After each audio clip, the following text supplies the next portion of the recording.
یہ بہت اونچی نسبت ہے۔ اللہ کے راستے کا ایک ایک دن قیمتی ہے۔ حدیث پاک کا مفہوم ہے ایک صبح ایک شام اللہ کے راستے میں نکلنا دنیا مافیا سے افضل ہے۔ دنیا میں جتنے بھی خیر کے نفلی کام ہو رہے ہیں ان تمام کاموں سے افضل ہے۔ جب دین کی محنت ہوتی ہے تو محنت کی برکت سے دنیا میں فرائض زندہ ہوتے ہیں، واجبات زندہ ہوتے ہیں، سنتیں زندہ ہوتی ہیں، اور جو بھی خیر زندہ ہوتی ہے محنت کرنے والوں کو اللہ تعالیٰ اس کا اجر و انعام عطا فرماتے۔ ایک نماز زندہ ہوئی تو اللہ تعالیٰ محنت کرنے والوں کو اس نماز کا پورا اجر دیں گے۔ کسی نے آپ کی دعوت پر روزہ رکھا، اس پورے روزے کا ثواب اللہ تعالیٰ محنت کرنے والوں کو دے گی۔ آپ کی برکت سے کسی کے گھر میں تعلیم زندہ ہوئی اور تعلیم کی برکت سے اس گھر میں نماز زندہ ہوئی، اعمال زندہ ہوئے، اللہ کے دین کی محنت زندہ ہوئی۔ کسی کے ماں باپ کو احساس ہوا، اپنے بچوں کو حافظ بنایا، عالم بنایا، اللہ کے راستے میں 40 دن 4 مہینے بھیجا۔ اب اس سے جو بھی خیر زندہ ہوگی اللہ تعالیٰ اس کا ثواب محنت کرنے والوں کو عطا فرمائیں گے۔ ایک حدیث کا مفہوم ہے خیر کی طرف بلانے والا، ترغیب دینے والا ایسا ہی ہے جیسا کہ خود عمل کرنے والا۔ دنیا میں جتنے عمل کرنے والے عمل کر رہے ہیں، نیک ہیں، دیندار ہیں، عبادت گزار ہیں، جب یہ دنیا سے جائیں گے تو اعمال نامہ بند ہو جائے گا۔ نمازی تھا، دنیا سے چلا گیا قبر میں، اب ایک نماز نہیں پڑھ سکتے، اب نماز کا ثواب جو روزانہ ملا کرتا تھا وہ ختم ہو جائے گا۔ ایسے ہر نیکی کا ثواب ختم ہو جائے گا۔ لیکن کچھ اعمال ایسے ہیں، حدیث پاک میں آتا ہے، جن کا ثواب مرنے کے بعد بھی جاری رہتا ہے۔ جیسے کسی نے درخت لگایا، اب وہ درخت جب تک قائم رہے گا اس کے سائے سے لوگ فائدہ اٹھائیں گے، اس کا پھل کھائیں گے، درخت لگانے والے کو ثواب ملتا رہے۔ کسی نے نہر جاری کر دی، کسی نے بورنگ کرا دی، کسی نے مسجد تعمیر کرا دی، کسی نے مدرسہ قائم کیا، کسی کو حافظ بنایا، کسی کو عالم بنایا۔ ایسے یہ دین کی مبارک محنت ہے، محنت کی برکت سے کسی کو دیندار بنایا، نماز میں لگایا۔ تو جو کچھ بھی خیر محنت کی برکت سے زندہ ہوگی، اگر کسی نے زندگی بھر محنت کر کے 10 نمازی قائم کر دی تو ہم مر کر دنیا سے چلے گئے، وہ 10 لوگ جب تک نماز پڑھتے رہیں گے ان کے روزانہ کی 5 فرض نمازوں کا ثواب، یعنی روزانہ 50 فرض نمازوں کا ثواب ہم کو اعمال نامے میں روزانہ ملتا رہے گا۔ اور ان 10 لوگوں نے محنت کر کے دوسرے 10 کو تیار کیا تو پھر اور 50 کا، اور دوسرے 10 نے تیسرے 10 کو اور تیار کیا تو اور 50 کا۔ یہ سلسلہ جب تک چلتا رہے گا۔ ایک صاحب اللہ کے راستے میں نکلے، انہوں نے ایک ساتھی کو صلاۃ التسبیح سکھائی۔ سکھانے والے کو آدھا گھنٹہ لگا، آدھا گھنٹہ محنت کر کے انہوں نے صلاۃ التسبیح کی پوری ترتیب سیکھی۔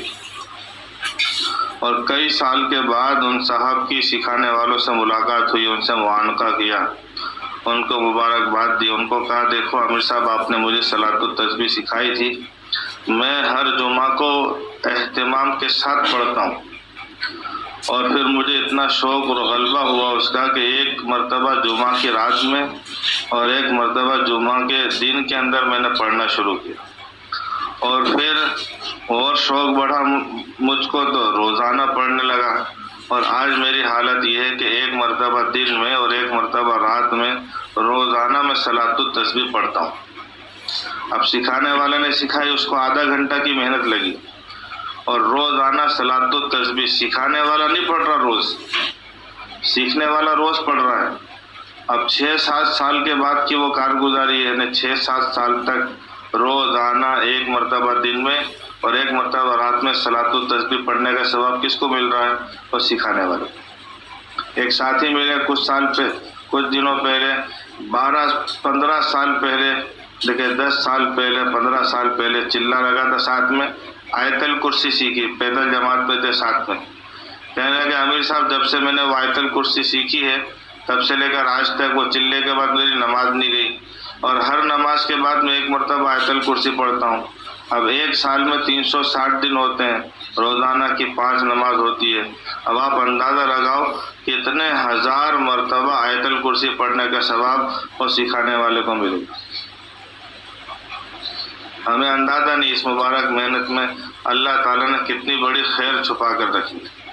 ایک جگہ کتابوں میں ہے جس کا مفہوم ہے کہ ایک آدمی رمضان کے مہینے میں لیلۃ القدر والی جو مبارک رات ہوتی ہے جو 1000 مہینوں سے بڑھ کر ہے، اور بیت اللہ جیسے مقام پر ہو جہاں ہر نیکی کا ثواب 1,00,000 نیکی کے برابر ملتا ہے۔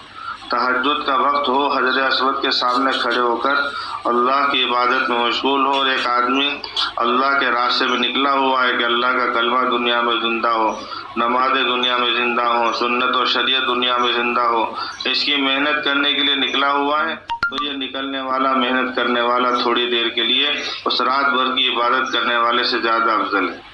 وہ عبادت اپنی ذات کے لیے ہے، اور یہ عبادت دنیا میں دین کو زندہ کرنے کے لیے ہے، تو خود کو بھی اجر ملے گا، اور جو کچھ بھی خیر زندہ ہوگی اس کا اجر بھی اس کو ملے گا۔ اور ایک فرض کا زندہ کرنا بہت بڑا مقام رکھتا ہے۔ ساری زندگی کی نفل عبادت ایک فرض نماز کے مقابلے میں نہیں ہو سکتی۔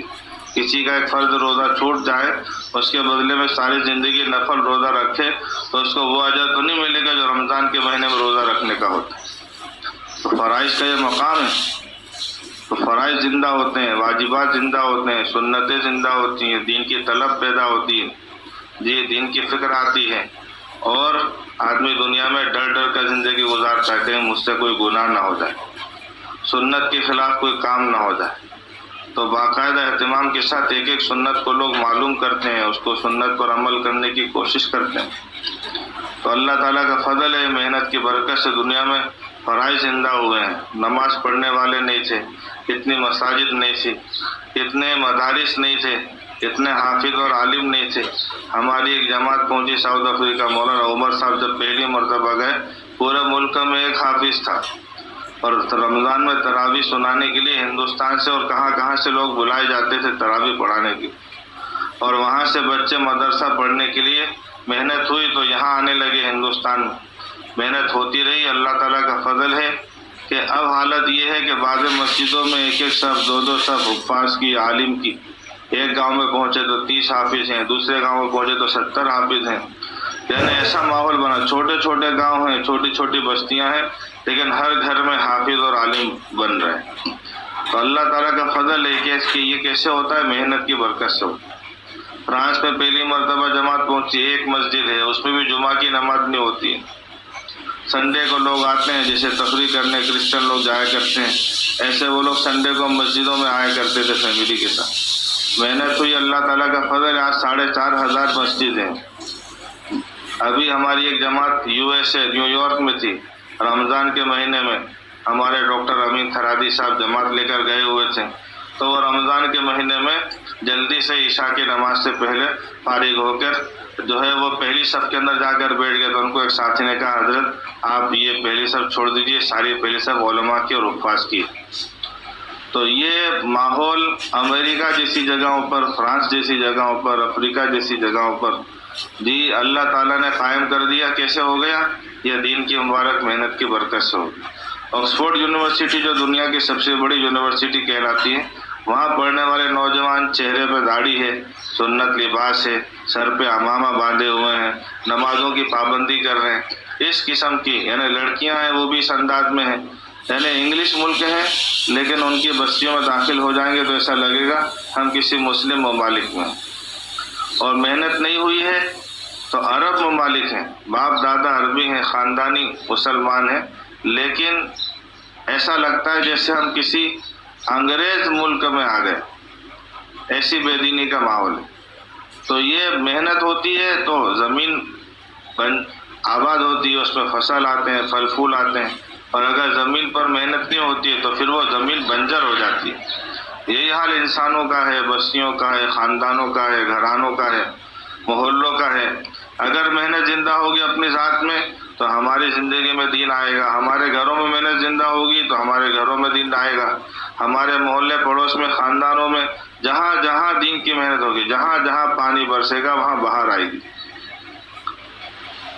حضور صلی اللہ علیہ وسلم فرما رہے ہیں میرے دین کی مثال ایسی ہے جیسے بارش کا پانی، اور اس سے حیات ملتی ہے دنیا کی ہر چیز کو، ایسے دین کی محنت کی برکت سے اللہ تعالیٰ اعمال کو زندہ کرتے ہیں، دنیا میں زندگیوں میں زندہ ہوتے ہیں۔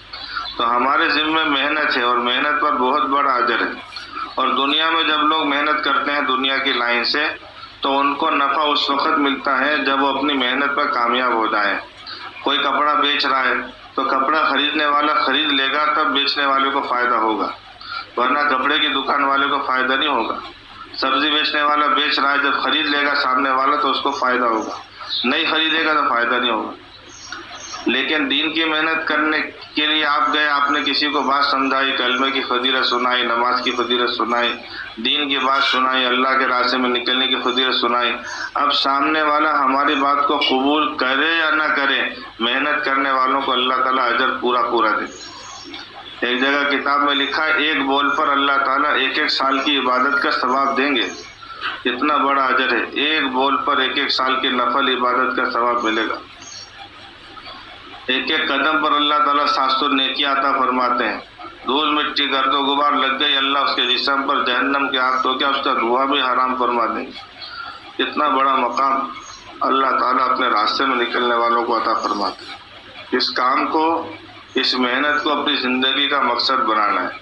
یہ 3 دن کرنے کا کام نہیں ہے کہ بس 3 دن کیے پھر چھٹی ہو گئی، 10 دن کیا پھر چھٹی ہو گئی، 40 دن کیا پھر چھٹی ہو گئی۔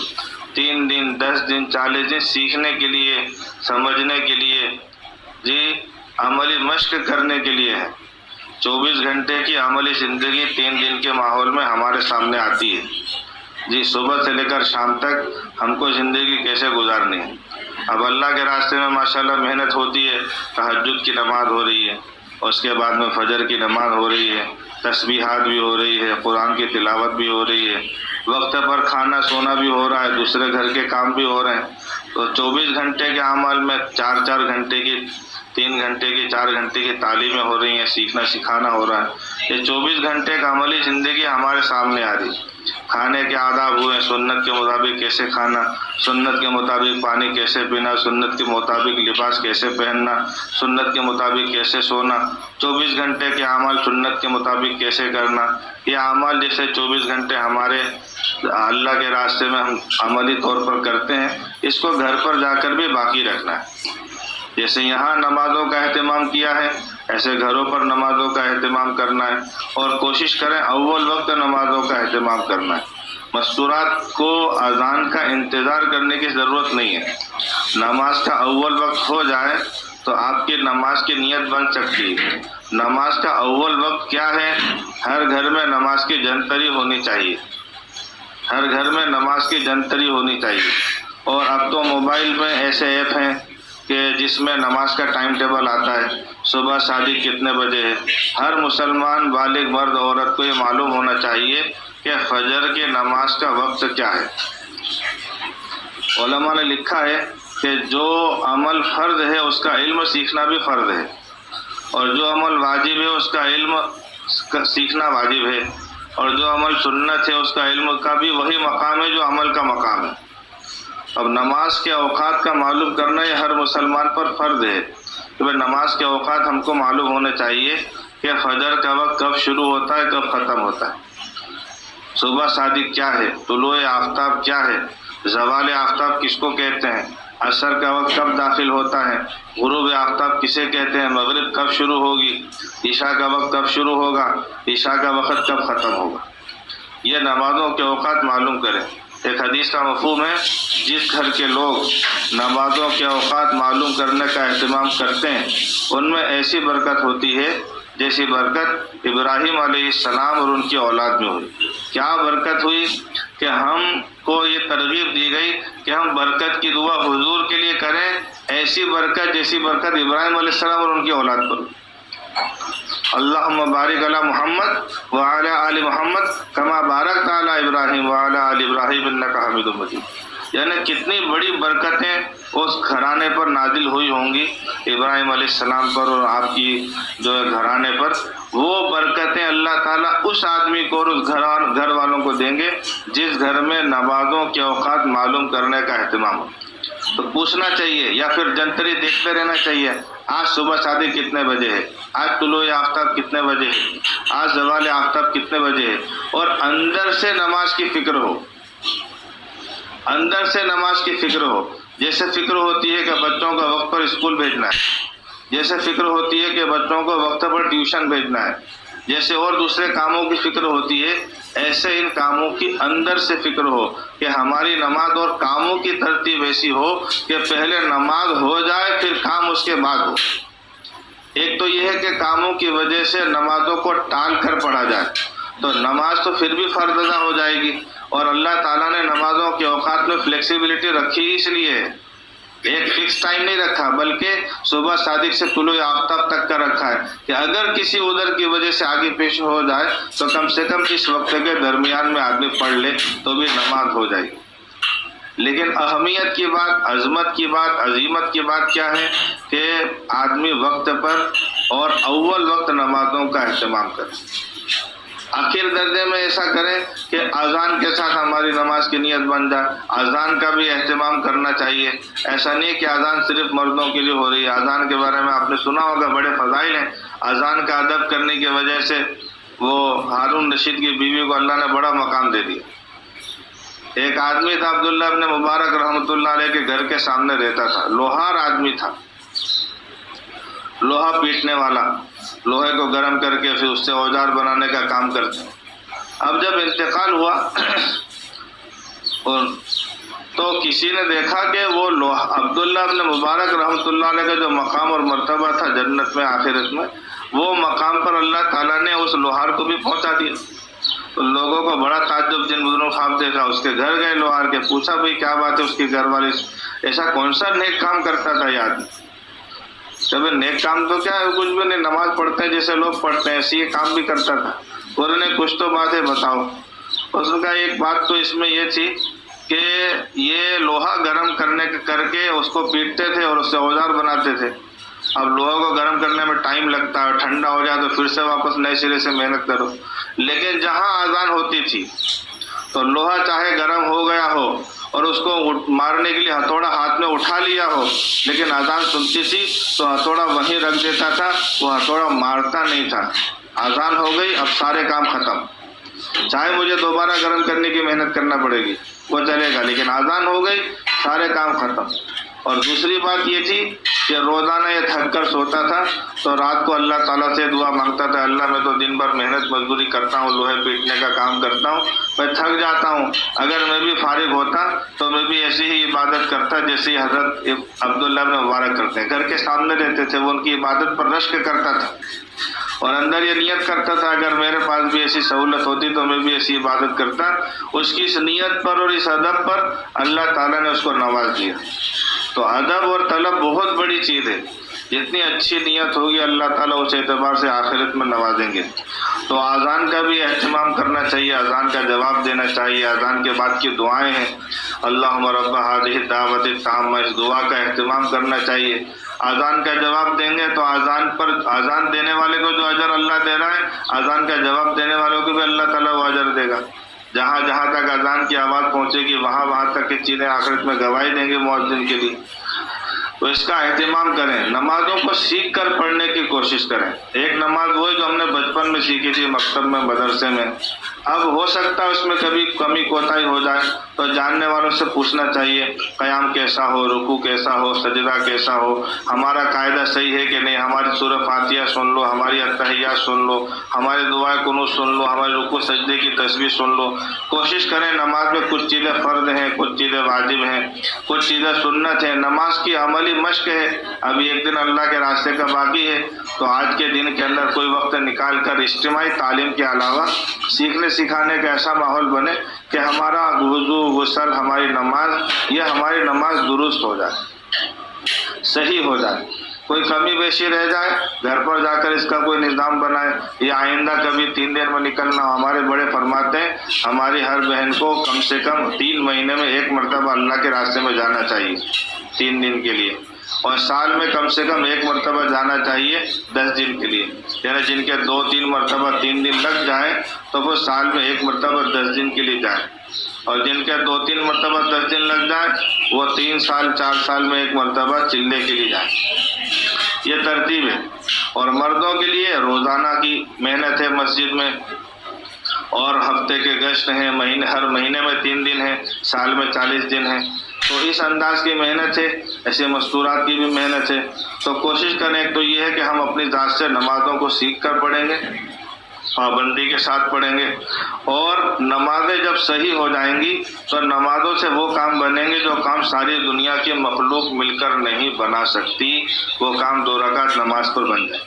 2 رکعت نماز سے مردہ زندے ہوئے ہیں، 2 رکعت نماز پر آسمان سے بارش برسی ہے، 2 رکعت نماز پر گھر میں چکی چلی ہے، 2 رکعت نماز پر اللہ تعالیٰ نے بڑے بڑے مسائل حل کیے ہیں۔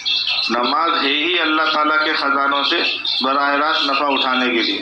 اللہ تعالیٰ نے ہمیں نماز تحفے میں عطا کی ہے، اس لیے کوئی بھی مسئلہ ہے، چھوٹا بڑا، کوئی اچھی خبر سنو صلاۃ الشکر پڑھو، کوئی گناہ ہو جائے غلطی ہو جائے صلاۃ التوبہ پڑھو، کوئی حاجت ہو صلاۃ الحاجت پڑھو، سفر پر جانا ہے سفر کی آسانی کے لیے صلاۃ السفر پڑھو، کوئی بھی مسئلہ ہے چھوٹا بڑا۔ حدیث میں آتا ہے تمہارے جوتے کا تسمہ بھی ٹوٹ جائے تو تم اللہ سے مانگو، اللہ مانگنے والوں سے بہت خوش ہوتے ہیں، نہیں مانگنے والوں سے ناراض ہوتے ہیں۔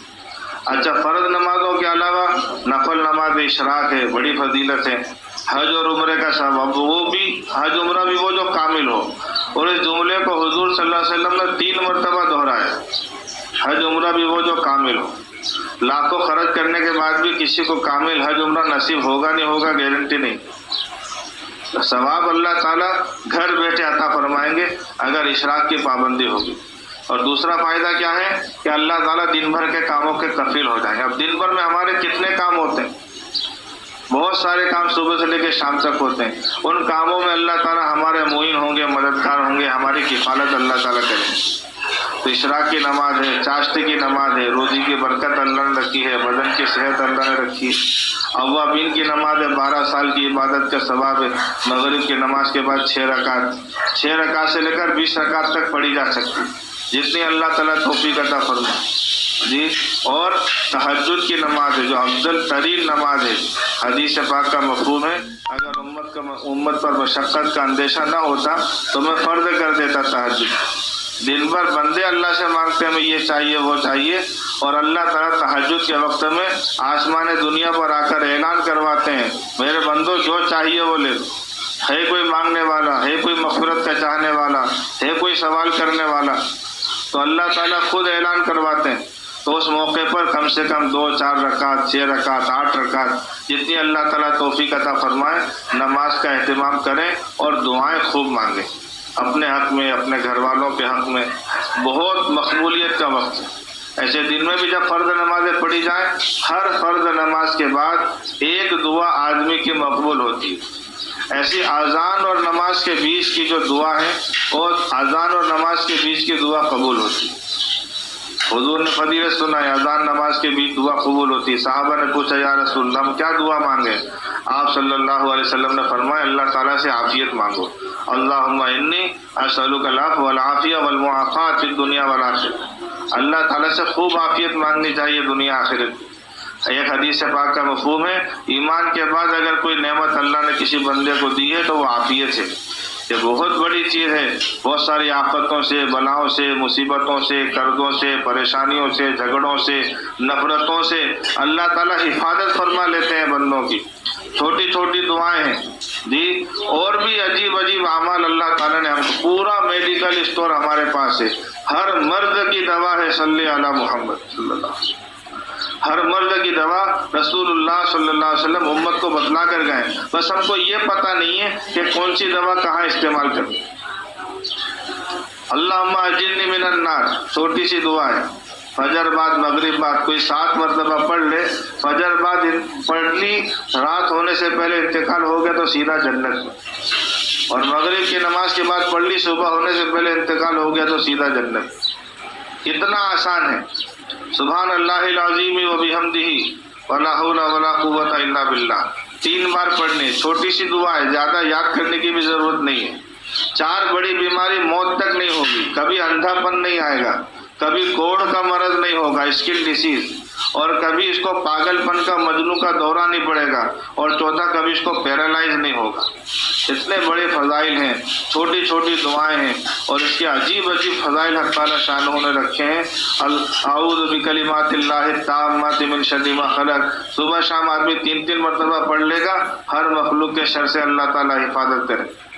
بسم اللہ الذی لا یضر مع اسمہ شیء فی الارض ولا فی السماء وهو السمیع العلیم. صبح شام 3 مرتبہ پڑھ لیں گے، زہر بھی اثر نہیں کرے گا، کوئی جادو اثر نہیں کرے گا.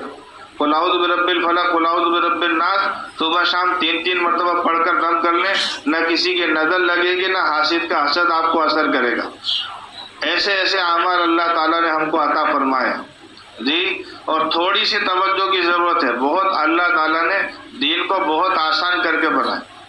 اچھا، جن کے ذمہ قضاء عمری ہے، اللہ نہ کرے کسی کے ذمہ قضاء عمری، لیکن اگر ہے تو ان نفل نمازوں کی جگہ پر آپ قضاء عمری پڑھنا. تہجد کی جگہ پر قضاء عمری، اشراق کی جگہ پر قضاء عمری، چاشت کی جگہ پر قضاء عمری، فجر کی، ظہر کی، عصر کی کوئی نمازیں ہماری چھوٹ گئی ہوں سفر میں، ادھر ادھر بیماری میں، پتہ نہیں کہاں کہاں، تو پھر وہ نمازیں فرض پہلے، کیونکہ قیامت میں فرض نمازوں کا پہلے حساب ہوگا، بعد میں نفل نماز ہوگا. نفل نمازوں سے تو اس کی کمی پوری کی جائے گی، تو فرض نمازوں کا مقام پہلے. تو وہ نمازیں اگر چھوٹے تو جاننے والوں سے معلوم کر لیں اس کو کیسے ادا کرنا چاہیے، اس کا کیسے حساب لگانا چاہیے.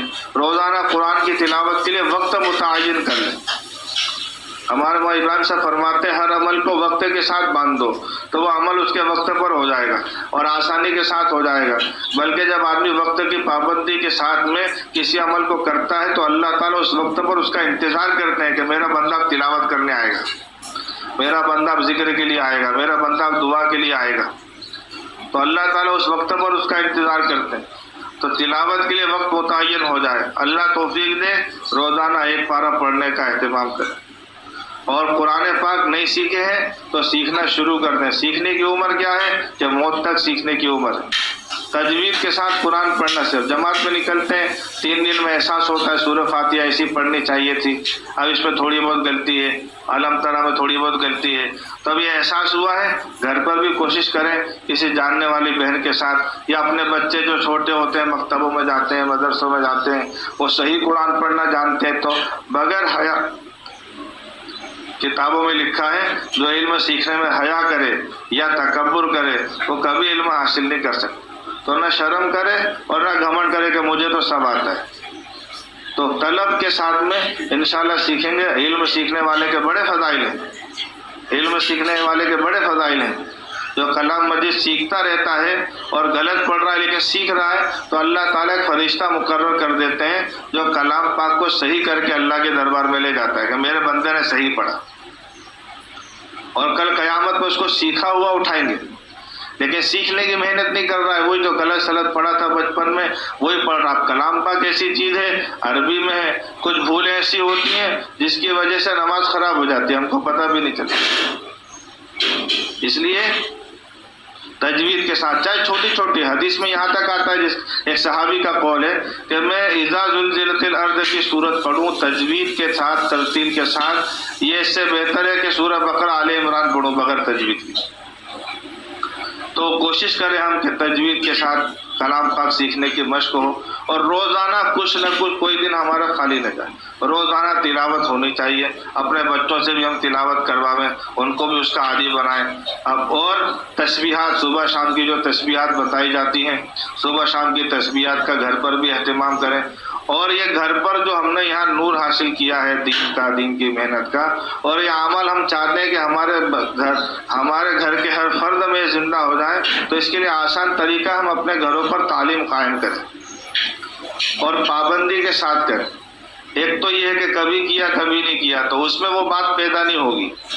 پابندی کے ساتھ کریں، چاہے 1 حدیث روزانہ پڑھو، 2 حدیث روزانہ پڑھو.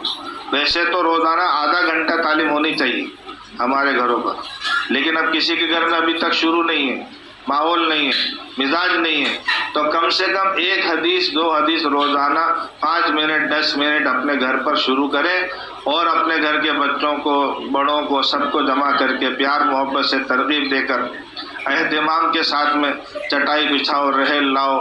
اور اللہ توفیق دے کہ مشورے سے آج کون تعلیم کرے گا، کل کون تعلیم کرے گا، آج کون سی کتاب میں سے پڑھا جائے گا. 7 کتابیں ہیں الگ الگ 7 حصے ہیں، صحابہ کے قصے ہیں، نماز کے فضائل ہیں، روزے کے فضائل ہیں، قرآن کی تلاوت کے فضائل ہیں، فضائل صدقات ہیں، فضائل تبلیغ ہے، فضائل ذکر ہے۔ تو باری باری روزانہ جو ہے وہ اس کو اہتمام سے ہر حصے میں سے 1 حدیث 2 حدیث روزانہ پڑھنے کا اہتمام کریں۔ ہماری باتوں میں وہ نور نہیں ہے اور وہ اثر نہیں ہے جو اثر اللہ کے کلام میں اور اللہ کے پیارے نبی صلی اللہ علیہ وسلم کے کلام میں نور ہے۔ تو اس کی برکت سے صحابی بن گئے، حضور کی باتیں سن کر اس پہ عمل کر کے وہی باتیں ہم کو پڑھ کر سنائی جا رہی ہیں، خوب عظمت کے ساتھ، محبت کے ساتھ۔ ہمارے نبی کی بات ہے، اس کو خوب پیار محبت کے ساتھ سننا چاہیے، اہتمام کے ساتھ گھر پہ تعلیم ہونی چاہیے۔ اللہ توفیق دے 6 صفات کے مذاکرے ہم بھی کریں، ہمارے گھر کے بچوں سے بھی کروائیں، ہمارے گھر کا ہر فرد داعی بنے، اور کوشش کریں ہمارے گھر پہ سنتوں کا ماحول بنے۔ ہمارے گھر کے ہر فرد جو ہے نا وہ بیٹا کھانے سے پہلے ہاتھ دھوتے ہیں، ہاتھ ایسے دھوئے جاتے ہیں، ایسے کھانے کے لیے بیٹھتے ہیں، یہ دعا پڑھی جاتی ہے، ایسے لقمہ بناتے ہیں، کھانے کے بعد ایسے دسترخوان اٹھایا جاتا ہے، کھانے کے بعد یہ دعا پڑھی جاتی ہے، کپڑا ایسے پہنتے ہیں، پیر میں چپل ایسے پہنتے ہیں، گھر سے باہر الٹے پیر سے جانا چاہیے، سیدھے پیر سے گھر میں داخل ہونا چاہیے۔ ایسے ایک عمل، سنتوں کو ہلکا نہ سمجھیں، ایک سنت 7 زمین اور آسمان سے زیادہ قیمتی ہے، اللہ تعالیٰ کو محبوب ہے۔ اللہ کے نبی صلی اللہ علیہ وسلم کے طریقے پر کوئی تھوک بھی دے گا تو اس کو عبادت کا ثواب ملے گا، اور حضور کی سنت کے خلاف کوئی نماز بھی پڑھے گا تو وہ نماز لپیٹ کے اس کے منہ پہ مار دی جائے گی۔ عبادت کر رہا ہے لیکن حضور کی سنت کے خلاف عبادت کر رہا ہے تو وہ نماز لپیٹ کر منہ پہ مار دیں گے اللہ کو۔ اور ایک اپنی حاجت پوری کرتا ہے، کھانا کھاتا ہے، پانی پیتا ہے، سوتا ہے، اس پر بھی اللہ تعالیٰ عبادت کا ثواب دیں گے اگر حضور کی سنت اور سنت زندہ کرے۔ تو ایک بات کا خیال رکھیں کہ سنت کی نیت کریں۔ مثال کے طور پر سیدھے ہاتھ سے تو سب کھانا کھاتے ہیں، غیر بھی کھاتے ہیں، ہم اس ہاتھ سے کھا رہے ہیں کیونکہ ہمارے نبی صلی اللہ علیہ وسلم کی سنت ہے۔ کھانے سے پہلے ہاتھ کیوں دھو رہے ہیں؟ ہمارے نبی کی سنت ہے۔ کھانے کے بعد ہاتھ کیوں دھو جا رہے ہیں؟ ہمارے نبی کی سنت ہے۔ ایسے بیٹھ کے کیوں کھا رہے ہیں؟ ہمارے نبی کی سنت ہے۔ سنت کی نیت کے ساتھ، اس کے استحضار کے ساتھ، عادت بنا کر نہیں ہے کہ میری تو عادت ہے میں ایسے ہی کھاتا ہوں، نہیں، سنت کی وجہ سے میں ایسے کھا رہا ہوں، سنت کی وجہ سے میں پانی بیٹھ کر پیتا ہوں، سنت کی وجہ سے میں پانی سیدھے ہاتھ سے پیتا ہوں، سنت کی وجہ سے میں پانی 3 سانسوں میں پیتا ہوں، سنت کی وجہ سے میں پینے کے بعد الحمدللہ کہتا ہوں۔ سنت کی نیت کرے، اعمال کا دار و مدار نیت پر ہے، جس عمل کی نیت نہیں ہوگی اس کا ثواب کیسے ملے گا؟ تو نیت کر کے سنت پر عمل کریں اور سنتوں سے محبت کریں۔ ایک نبی صلی اللہ علیہ وسلم کی ایک سنت سے ہم کو محبت ہو، حضور صلی اللہ علیہ وسلم کی سنتوں سے محبت کرتے ہوئے سنتوں پر عمل کرنے کی کوشش کریں، اور اپنے بچوں سے، اپنے گھر کے افراد سے، اور جہاں تک ہماری پہنچ ہے آپس میں مذاکرے اس کے ہونے چاہیے، دین کے مذاکرے۔ ہم کسی کے گھر پر جائیں، کوئی ہمارے گھر پر آئے، ہم شادی میں کسی کے گھر پر جائیں اور کسی ضرورت سے جائیں تو ہم دین کی محنت کو لے کر جائیں، دین کی باتوں کو لے کر جائیں، اسی کے مذاکرے کریں۔ جنت کیا ہے، جہنم کیا ہے، آخرت کیا ہے، قبر کیا ہے، پل صراط کیا ہے، حساب کتاب کیا ہے، جی نماز کے فضائل کیا ہے، روزے کے فضائل کیا ہے۔ آپس میں ادھر ادھر کی بات کرنے کے بجائے ہم آپس میں ایک دوسرے کے ساتھ دین کا مذاکرہ کریں، تو دین کے مذاکرے کرنے کی برکت سے جہاں تک ہماری دعوت پہنچے گی، اگر کسی کے دل پہ اس کا اثر ہو گیا اور اس کے دل میں کوئی بات آ گئی اور وہ بھی دین کے ساتھ محنت کے ساتھ زندگی گزارنے والی بن گئی تو اللہ ہماری ہمیشہ کی آخرت بنا دے گا۔ کسی بھی ایک عورت کو ایک مت سمجھو، اس کے پیچھے اس کا پورا خاندان ہے، اس کے پیچھے قیامت تک آنے والی اس کی نسلیں ہیں۔ ایک عورت کا بننا پورے خاندان کا بننا ہے، قیامت تک آنے والی نسلوں کا بننا، اس کا بگڑنا پورے خاندان کا بگڑنا ہے۔ تو کسی کو چھوڑ نہ دیں، ہر ایک پر محنت کریں، ہم کسی سے مایوس بھی نہ ہوں۔ بہت سے لوگ ہماری سنتے ہیں، بہت سے لوگ ہمارا مذاق بھی اڑاتے ہیں، نبیوں کا مذاق اڑاتے تھے لوگ، ان کو برا کہتے تھے لوگ، ان کو جادوگر بولتے تھے لوگ، ان کو دھکا دیتے تھے لوگ، ان کے راستے میں کانٹے بچھاتے تھے، ان کا بائیکاٹ کیا جاتا تھا۔ ہم بھی ان کے امتی ہیں، اگر اللہ نہ کرے ایسے حالات کوئی پیدا ہوتے ہیں، اللہ کا شکر ہے ماحول کی برکت سے ہم لوگ عزت کرتے ہیں، جماعتوں کی بھی عزت کرتے ہیں، دین کی محنت کی عزت کرتے ہیں، ورنہ ایک زمانہ یہ تھا کہ لوگ سنتوں کا بھی مذاق اڑاتے تھے. جی، کوئی خاندان میں پردہ کرنے والی عورت ہو تو اس کا مذاق اڑاتے تھے. تو اب یہ ہے کہ اللہ تعالیٰ نے ماحول بنایا ہے، ہم اپنے خاندان میں، اپنے گھرانے میں، اپنے پڑوس کی محلے کی عورتوں میں ہم محنت کریں، اپنے بہن کے بچوں میں، بھائی کے بچوں میں، اپنے جتنے محرم رشتہ دار ہیں، اپنے خود کے گھر کے بچوں میں ہم محنت کریں، اور ہم یہ سمجھیں یقین کے ساتھ کہ ان کا فیوچر، ان کا کیریئر، ان کے دنیا آخرت کی کامیابی اس میں ہے کہ دیندار بن. ہماری بچیاں دیندار بن جائیں. اگر یہ دیندار بن جائیں گی تو چاہے ان کی شادی محلوں میں کراؤ آپ یا جھوپڑی میں کراؤ، یہ سکھی رہیں گی، خوش رہیں گی. اور اگر یہ دیندار نہیں ہے تو چاہے کلکٹر سے اس کی شادی کر دو، جج سے کرو، وکیل سے کرو، انجینئر سے کرو، ڈاکٹر سے کرو، اور دنیا کے بڑے سورما تیسمار خاں سے کر دو، تو بھی یہ سکھی نہیں رہے گی. ایسے ہمارا یہ بچہ ہے، چاہے دنیا کا بڑے سے بڑا کلکٹر بن جائے، بڑے سے بڑے ڈگری کے بعد، اگر یہ دیندار نہیں ہے تو یہ دنیا میں آخرت میں کامیاب نہیں ہو سکتا، یہ سکھی نہیں رہ سکتا، یہ چین کے ساتھ زندگی نہیں گزار سکتا، یہ لوگوں کے لیے راحت کا سبب نہیں بن سکتا، بلکہ یہ کانٹا بن کر دنیا میں زندگی گزارے. یہ دنیا میں راحت نہیں، نقصان پہنچائے گا. بہت سارے ڈاکٹر ہیں، بہت سارے وکیل ہیں، بہت سارے انجینئر ہیں دنیا میں، بہت سارے رشوت خور ہیں دنیا کے اندر، بہت سارے چور لٹیرے دنیا کے آسمان سے نہیں آئے ہیں. یہ وہی ہیں جو اسکولوں اور کالجوں میں پڑھے ہیں اور دنیا کے اندر بے دینی کے ساتھ زندگی گزارنے اور بجائے نفع کے نقصان کا سبب بن گئے. دیندار بنے اور دیندار بنائیں. عبداللہ ابن مسعود رضی اللہ عنہ کی بیٹیاں ہی بیٹیاں تھیں، بیٹے نہیں تھے. ان کا آخری وقت آیا، کسی نے کہا حضرت آپ اجازت دو، بیت المال سے آپ کی بچیوں کا وظیفہ مقرر کر دیں. کہنے لگے حضرت مجھے اس کی ضرورت نہیں، نہ مجھے نہ میری بیٹیوں کو ہے. کیا بات ہے؟ کہ میں نے اپنی بچیوں کو سورہ واقعہ یاد کرا دی، اور میرے نبی کا فرمان ہے جس گھر میں سورہ واقعہ پڑھی جائے گی اس گھر میں کبھی فاقہ نہیں آئے گا. یہ تو دیندار ہیں، نیک ہیں، پرہیزگار ہیں. یہ تو جہاں رہیں گی خوش رہیں گی، جہاں رہے گی خوش رہے گی. اور اگر نیک نہیں ہے، دیندار نہیں ہے تو رونا ہی رونا ہے. ایسے ہی عمر بن عبدالعزیز رحمۃ اللہ علیہ کو لوگوں نے تانا دیا، حضرت آپ نے اپنے بیٹوں کے ساتھ اچھا نہیں کیا، آپ کے بیٹے 13 بیٹے ہیں اور ان کی میراث میں 2 2.5 درہم آئے ہیں. یعنی ایسی غربت کی حالت ہے کہ عید کے دن نئے کپڑا پہنانے کے لیے پیسے نہیں، اور ہے کون؟ بادشاہ سلامت ہیں، اور کروڑوں ابجوں کی پراپرٹی تھی. ان کی بیوی کے پاس کروڑوں کے زیور تھے، اس کو اٹھا کر بیت المال میں رکھوا دیا اور اپنی بیوی سے کہا 2 بات میں سے ایک بات پسند کر لے، اگر میرے نکاح میں رہنا چاہتی ہے تو یہ سارے زیور جمع کرا دے، اور زیور سے زیادہ محبت ہے تو مجھ سے جدائی اختیار کر لے. ان کی بیوی نے کہا حضرت اس سے زیادہ پر بھی میں آپ کو نہیں چھوڑ سکتی. سارے زیور، حالانکہ شہزادی ہے، اور مولانا طارق جمیل صاحب نے کہا اپنے بیان میں کہ 7 نسبتوں سے شہزادی ہے، باپ، دادا، پردادا، بھائی، چاروں بھائی، سارے کے سارے شوہر، سب بادشاہ سلامت گزرے ہیں.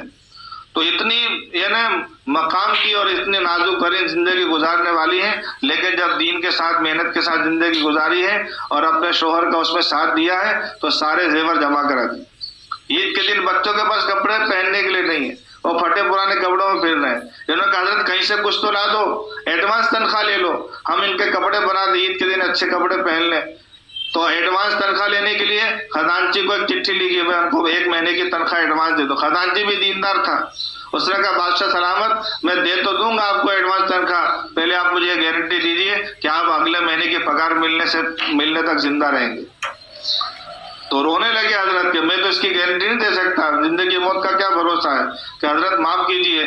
تو اپنے بچوں سے کہا بھائی مجھے معاف کر دو، میں دوسروں کا حق لے کر تم کو نہیں دے سکتا. تو اسی حالت میں عید کی نماز پڑھی، لیکن بچے دیندار تھے. لوگوں نے جب تانا دیا کہ آپ نے اپنے بچوں کے ساتھ اچھا نہیں کیا، حضرت نے فرمایا میں نے ان کو نیک بنایا ہے. اور اللہ تعالیٰ قرآن میں فرماتے ہیں وَهُوَ يَتَوَلَّى الصَّالِحِينَ، وہی والی ہے صلح کا، نیک لوگوں کا. اللہ تعالیٰ اگر یہ نیک ہیں تو اللہ ان کا والی ہے، اللہ ان کے دین دنیا کی حفاظت کرے گا. نتیجہ یہ ہوا کہ اللہ تعالیٰ نے 13 کے 13 بیٹوں کو ملکوں کا گورنر بنایا ہے. اللہ تعالیٰ ہمارے بچوں کی آخرت دنیا برباد نہیں کرے گا، بلکہ اللہ تعالیٰ ان کو دنیا میں بھی آباد کرے گا، آخرت میں بھی آباد کرے گا. دنیا بھی چمکائے گا، آخرت بھی چمکائے گا. تو اس یقین کے ساتھ بچوں کی تربیت کی جائے. ان کو اچھی تعلیم دی جائے، ان کو دیندار بنانے کی محنت کی جائے۔ اس کے لیے کیا کرنا کہ ان کو محنت میں لگاؤ، ان کو محنت میں لگاؤ۔ اسکول کالج کے ساتھ ساتھ میں ان کو دیندار بنانے کے لیے ہزاروں لاکھوں روپے خرچ کیے جاتے ہیں، ان کی 60-70 سال کی زندگی بنانے کے لیے، ان کی ہمیشہ کی آخرت بنے، اس کے لیے ان کے 3 دن لگواؤ۔ ابھی دیوالی ویکیشن آئے گی 10 دن لگواؤ، بڑے ویکیشن آئیں گے چلہ لگواؤ۔ پڑھائی ختم ہو جائے کہیں نوکری پر، بزنس پر، جاب پر جانے سے پہلے 4 مہینے لگواؤ، تاکہ یہ دنیا کے کسی فیلڈ میں جائیں تو یہ دین کے ساتھ محنت کے ساتھ زندگی گزاریں۔ آدمی جب تیرنا سیکھ لے گا تو پھر یہ ڈوبے گا نہیں، اور اگر تیرنا نہیں سیکھے گا تو ہوش کے اندر اور نہر میں اور تالاب پہ ڈوب جائے گا۔ ایسی یہ دنیا ہے، اگر اس نے دین کا علم نہیں سیکھا اور تیرنے کا ہنر نہیں سیکھا تو دنیا میں، دکان میں، مکان میں، کھیت کھلیان میں، پیسوں میں اور دنیا کی ڈگریوں میں ڈوب جائے گا، اور یہ دین کے اعتبار سے ضائع ہو جائے گا۔ اس کے لیے کوشش کریں ہم ان کو دیندار بنانے کی ہماری محنت ہو، گھر میں تعلیم میں شریک کریں۔ بچیاں ہیں ہفتہ واری تعلیم میں، ان کو ساتھ میں لے کر جاؤ، اپنے محلے پڑوس کی عورتوں کو ساتھ میں لے کر جاؤ، تاکہ پابندی کے ساتھ وہ بھی بات سنیں۔ پتہ نہیں کس کے دل میں کون سی بات لگ جائے، اس کی آخرت بن جائے، اللہ تعالی ہمیں اس کا ذریعہ بنا لے۔ اللہ تعالیٰ مجھے آپ کو عمل کی توفیق عطا فرمائے۔ تو یہ نیتیں لے کر جائیں، صرف 3 دن 10 دن کا مسئلہ نہیں ہے، کوشش کریں یہ نیت لے کر جائیں۔ انشاءاللہ ہم اس دین کی مبارک محنت کو موت تک کریں گے، ہاں موت تک کرنے کا کام ہے انشاءاللہ۔ کرتے کرتے مرنا ہے اور مرتے مرتے کرنا ہے، اور اللہ سے مانگنا ہے۔ اپنے آپ کو مانگو، اپنے بچوں کو مانگو، اپنے گھرانوں کے لیے دعا مانگو کہ اللہ جیسے حضور صلی اللہ علیہ وسلم نے اپنی بیٹیوں کو، اپنے نواسوں کو، اپنے چچا کو، اپنے دوست کو، اپنے رشتہ داروں کو، ایک ایک صحابی کو اللہ کے دین کی نسبت پر قربان کرنے کے لیے اپنے آپ کو پیش کیا، اپنے گھرانے کو پیش کیا ہے۔ انشاءاللہ ہم بھی اللہ کے دین کی خدمت کریں گے، اللہ کے دین کی نصرت کریں گے، اللہ کے دین کی محنت کریں گے، اور اس میں جان مال جتنی اللہ ہمیں توفیق دے انشاءاللہ ہم اس میں جان مال